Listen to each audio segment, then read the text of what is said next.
So, good evening, everybody. It's Richard Bowser from Property Investor News. It's the usual format.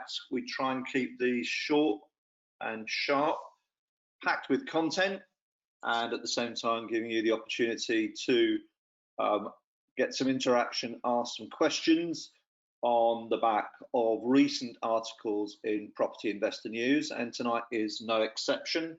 I'd just like to say to all of you who have been emailing me in and or some of you texting, a couple of you phoned the office. Appreciate your comments on the previous webinars content that we've done, and thank you very much for the almost exclusively positive comments.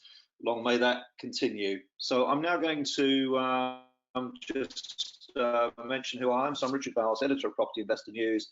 For those of you who are not subscribers and or new to our webinars, Property Investor News has been running now as a print magazine for 18 years, and we're about to go into our 200th edition of the print magazine, reflected on our website by the fact that there are now over 15,000 articles which are keyword searchable by topic, 250 odd videos. Mostly those are based at people's projects where we interview landlords and developers, what they're doing at the same time as doing interviews with them, which then go into print magazine. And of course, we've now got a growing library of webinars that we've been doing for about 4 years now, but we're increasing the frequency of them, and we're looking to expand these even more. So keep an eye out on your inbox for the invites that we'll be sending out. Just a recap on the May edition that was published just over a week ago now, and the key topics were opportunities ahead for investors and developers. That was from Richard Little. The key article written by ourselves was about climate change and its impact on property. Manni and Romi Chopra, who are going to be doing the first presentation tonight, they were two of four interviews that I did in terms of content for that article, the challenges that developers are facing in respect of the last few months and dealing with the impacts of COVID. John Corey, our well-respected and long-standing contributor, also put together a piece for the May magazine on the unexpected economic opportunities. Manish Kataria, who will be our second presenter tonight after 8 o'clock. He was in his article, which is going to continue with tonight's presentation. He focused on stocks and shares, the property markets, the economy, and forecasts for property, and his thoughts on what will and won't be working in the months and years ahead. We had a great presentation from David Kemp last week on planning, an excellent webinar that David and I did last week, joined in by Sarah Nasrallah and Remy Connolly-Taylor, and that was on planning. That was also following through from an article in the print magazine. Then we had an in-depth report from SAFE, Adam Lawrence and Patsy Richardson, which was all about navigating a changing world, a bit of blue sky thinking there, looking into the future. And part of that article was looking at the impact in terms of commercial property trends ahead. So that again was an interesting article, and part of that was covering the industrial and logistics sector.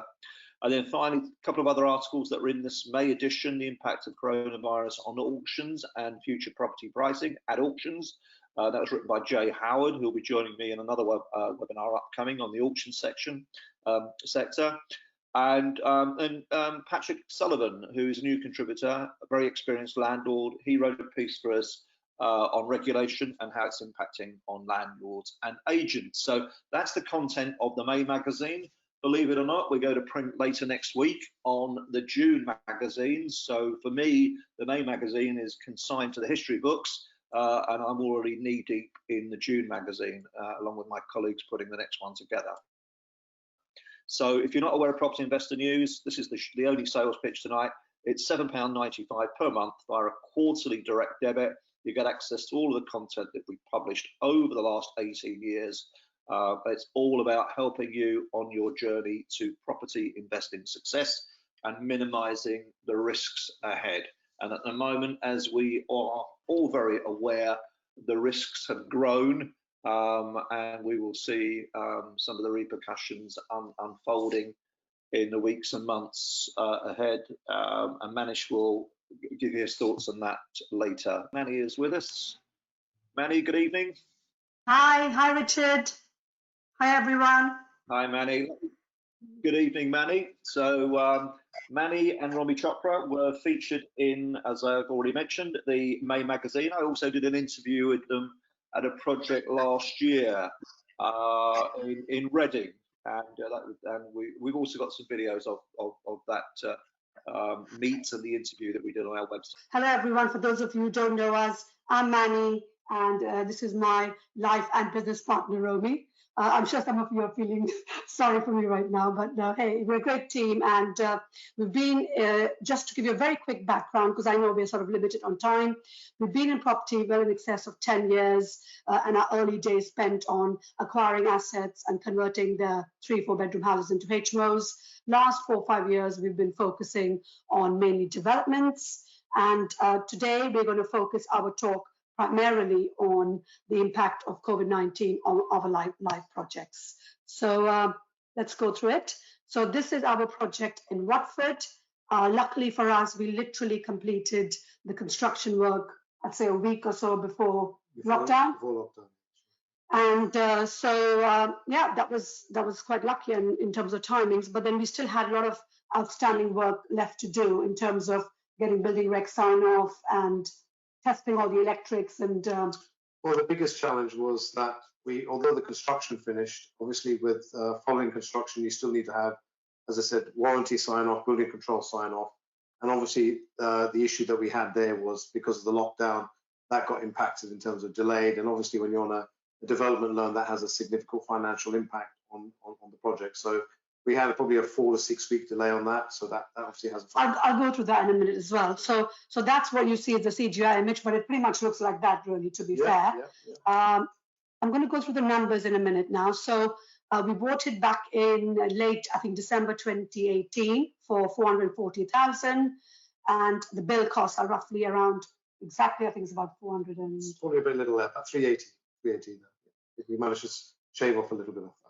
Great. So that's that. And then we got the valuation back last week for 1.15 million. Now, obviously, it's a lot lower than what we were expecting. We were expecting around the 1.2, 1.25 mark.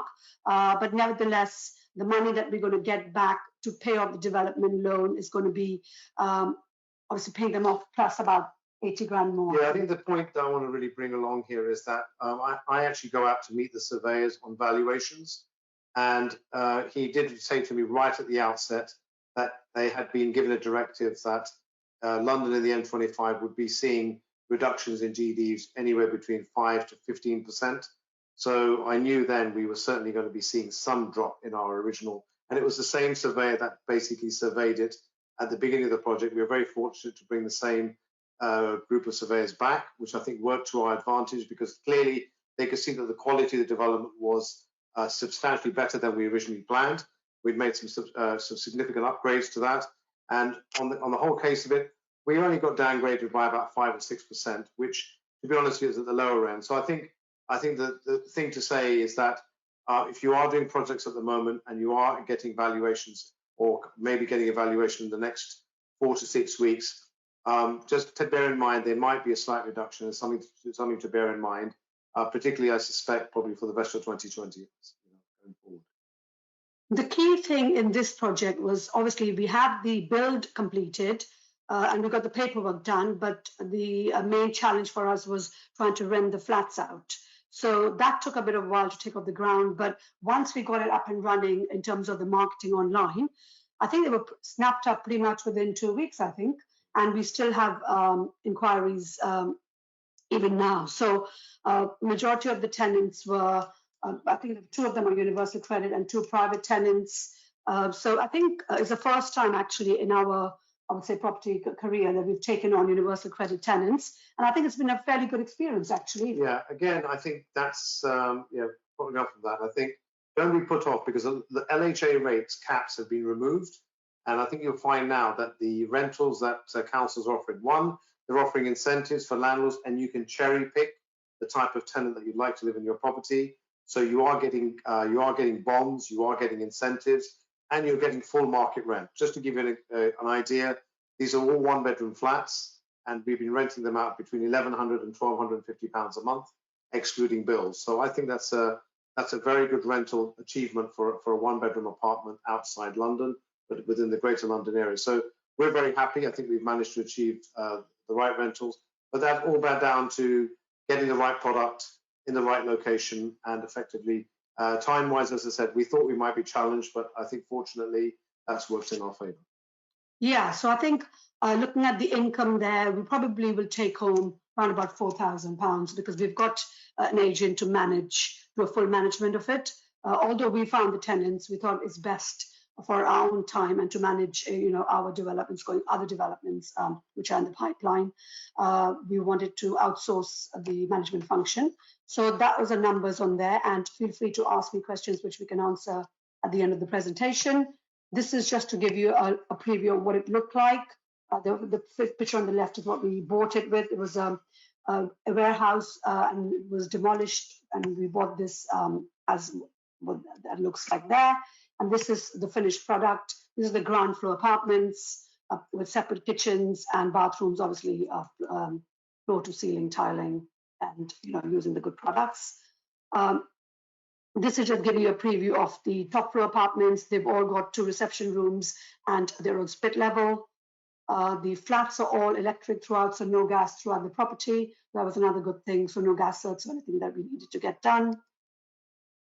Just giving you like a little preview of the apartments. Right, so that was Watford. Now going on to Bracknell. Again, just give you a preview of what it was. So we've owned this property since 2011, and we've been running it as a 6-bed HMO, since then, and pretty successful. But it was starting to get very tired and worn out, and we needed to modernize it.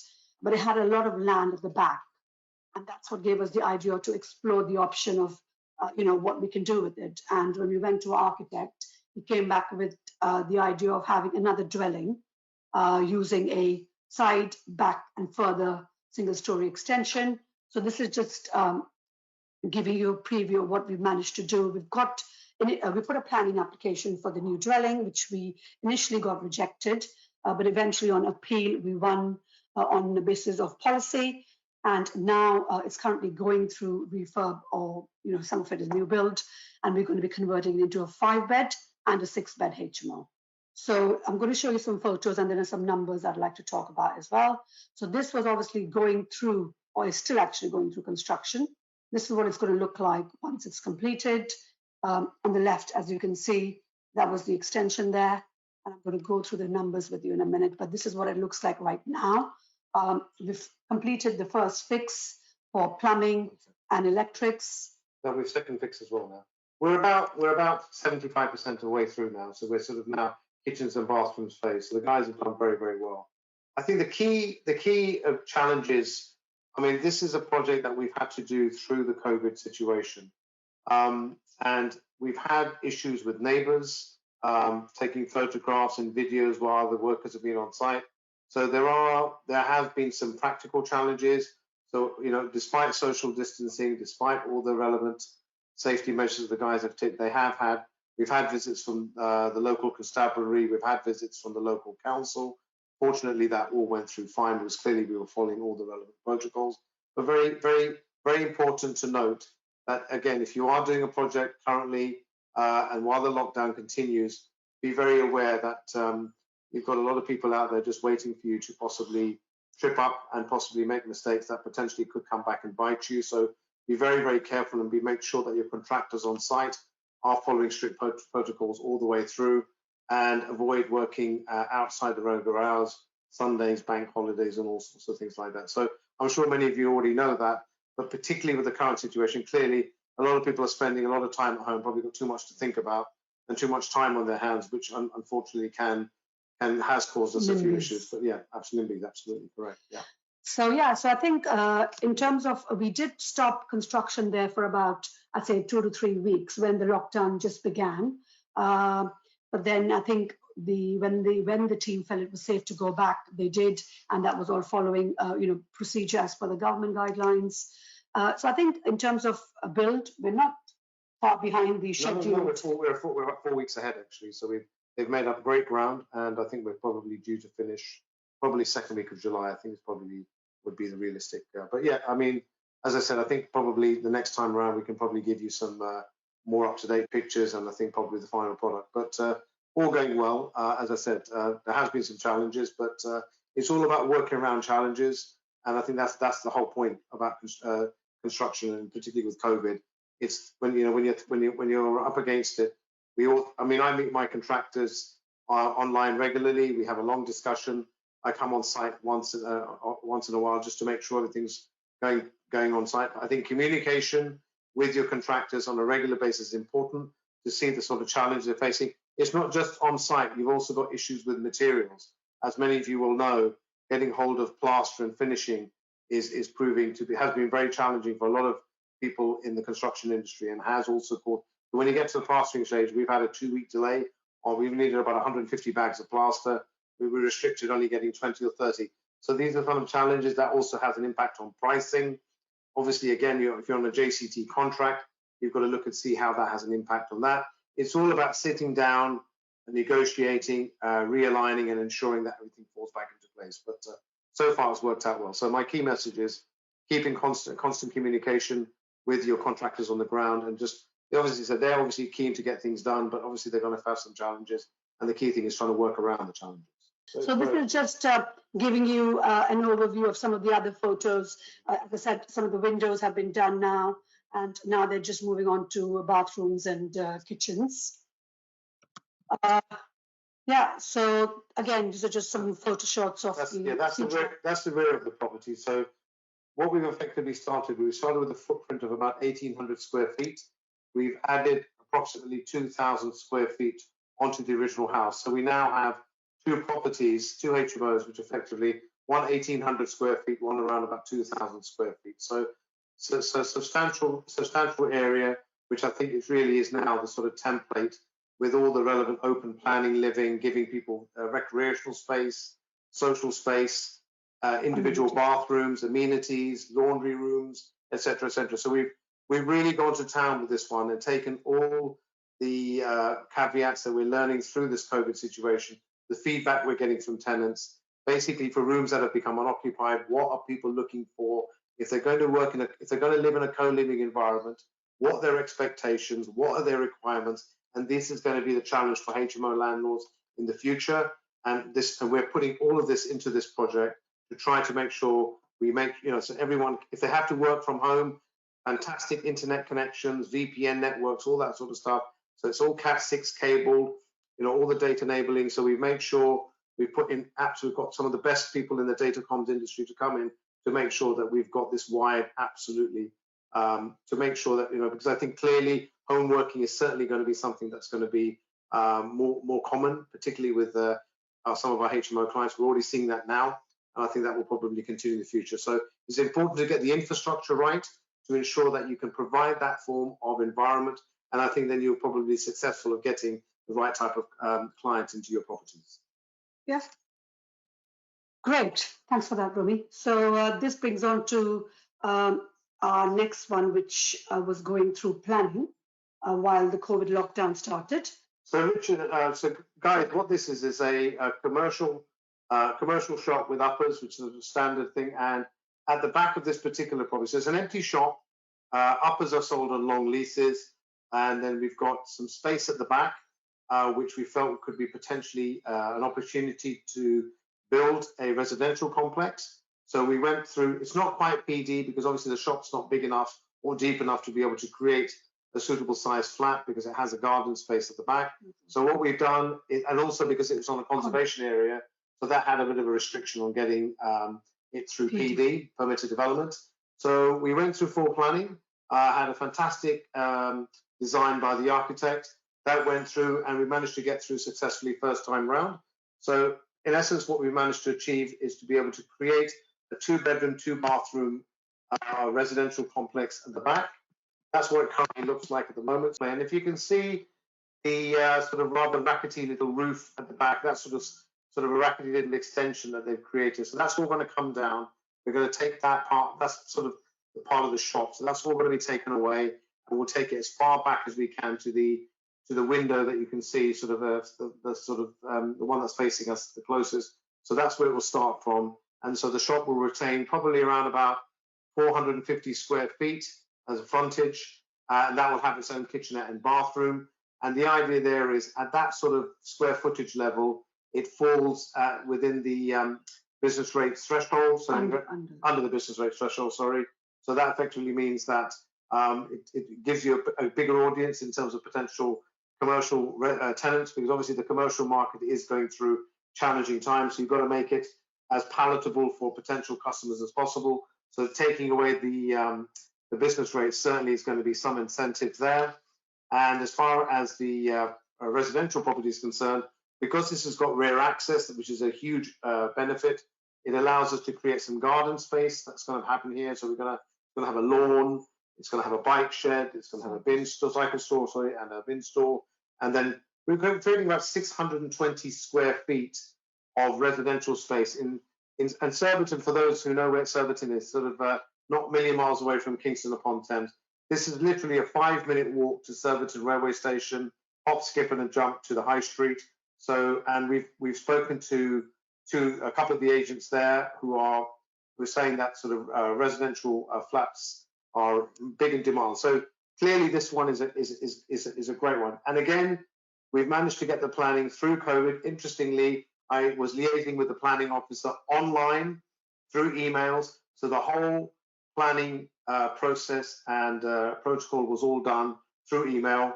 And again, I highlight by having the right architect, taking information, understanding all the protocols that particular area has, even in this situation. And remember, Surbiton haven't had a planning agreement in this area for more than 20 years. So I think we've done very, very well to get planning, and I'm very pleased with that. And that's because the planning officer had said that it was all down to the design and how it had been put in. So I think that's worked very well. I think, Richard, what happened was when I was helping the architect, she was adamant that she wanted, extra space and all that. So I think with that in mind, it's obviously enhanced. As you can see, it's in a very bad shape. It's more of a dumping ground right now. So that's obviously enhanced, the back of the shop, but also the front, because I think it's been vacant for many, many years.